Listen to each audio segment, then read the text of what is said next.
tried to debate them. They're so far out of the know that they can't even recognize truth when it's told to them.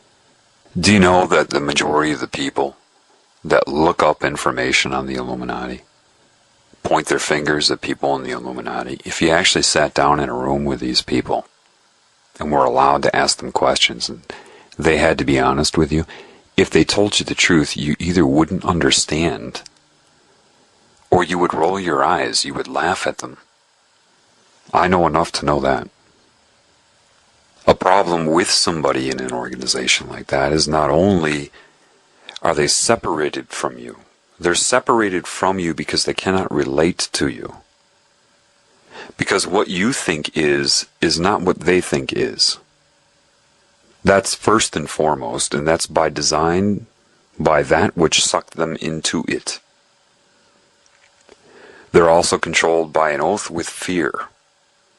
And it's not just fear of death. They'll use threats of the unknown because these people are shown different templates of reality. And they say, we control that too. So if you do this, it's not over when you die. We'll get you here, here, and here. And they don't know any difference. They can't prove that that isn't happening, that won't happen. That's the fear of the unknown. When are you subjected to the fear of the unknown? When you look outside of yourself for meaning. They are answering to a consciousness that overwhelms them. It can speak through anyone. They know it.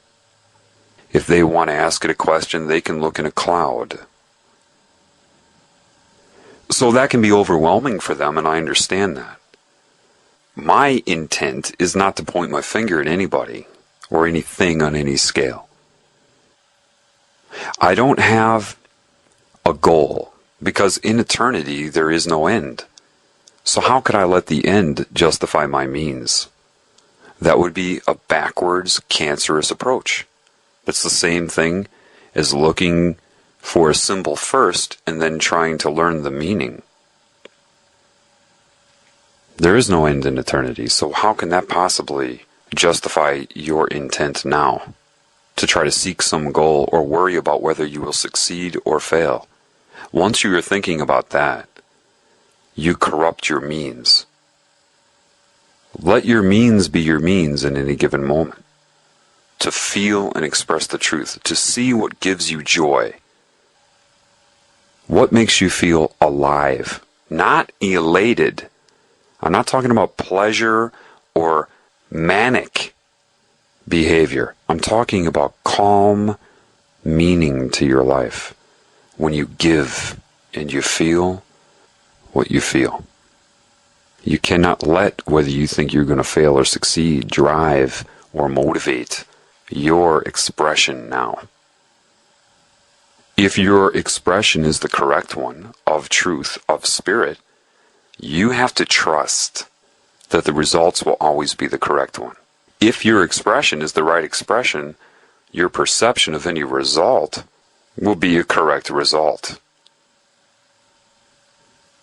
The people in these societies are sucked in, then they're blackmailed. Because even though they believe they have all of this knowledge, some of it is filtered in their mind by the consciousness that controls their minds. So they don't think about certain things. Controlling of their mind to make them deviate in a way that society would want to pick up stones and throw them at them. Because society is corrupt too. That's why they're so judgmental. These people are scared of that type of persecution. I understand that. I'm not going to point my finger at them for being scared of it. Rather, I would like to go through it in some ways myself and show them that it's worth it. And show them their own value. I want to show everybody value. I'm not polarized here. Because that's what's in my heart. If I feel like a healer, how could I look at somebody with a disease and just focus on their behavior and be too stupid to recognize that their behavior is a result of a condition? Now, if I have true wisdom, wouldn't I address the condition? I would only focus on somebody's conduct throughout their life if I had a very small mind and had no capabilities, no abilities, no talent, no gift to give, no ability to create. My desire is to heal both myself and everything I see, and not carry the whole world on my shoulders when I do it, but rather be moment to moment. Since everybody else is ignoring the problem, the majority, and I say, wait a minute, that person doesn't have to be that way.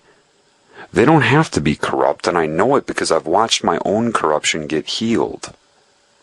So if it can happen for me, I know it can happen for somebody else. I would be what you call a fool.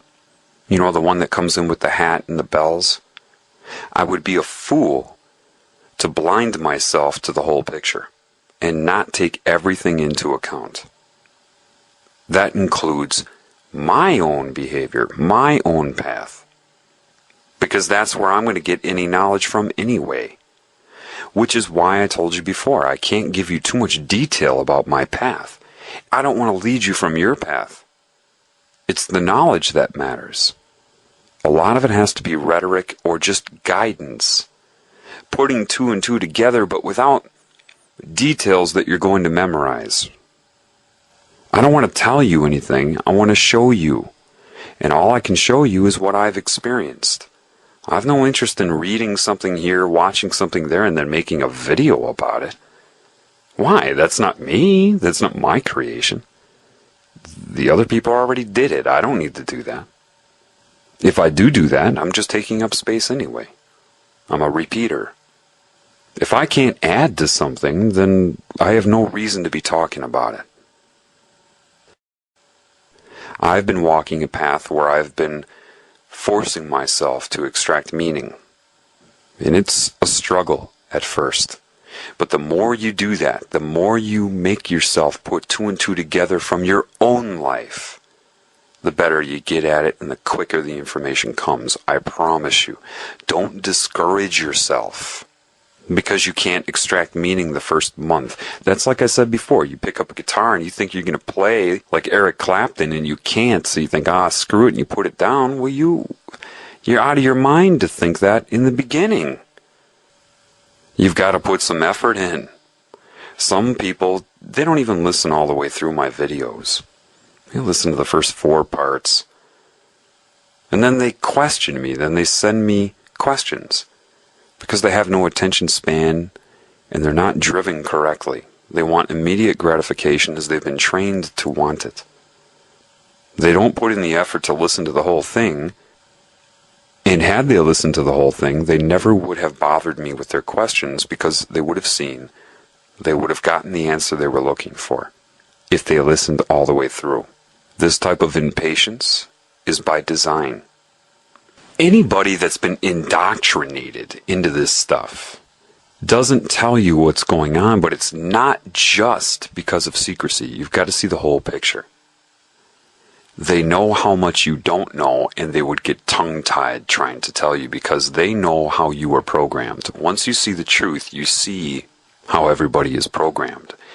And it's that programming that they use to try to perceive their reality, and the programming is wrong. The way they're looking at things is wrong. Completely wrong. How you're resolving images, even. And they don't know how wrong it is, so you get tongue-tied. Maybe you just write clever lyrics, you become an artist, because you don't know how to tell people. You just don't know how, right? For those of you that know what I'm talking about, you get tongue-tied. So what is needed? What am I doing? I'm doing what I can. But I have had a path, you see. As we all have had a path. And your path is where all of your answers are. Every person listening to me right now. For what you need. Do you hear what I'm saying? What you need as an individual to know yourself. To know what you need to know. You've already been shown.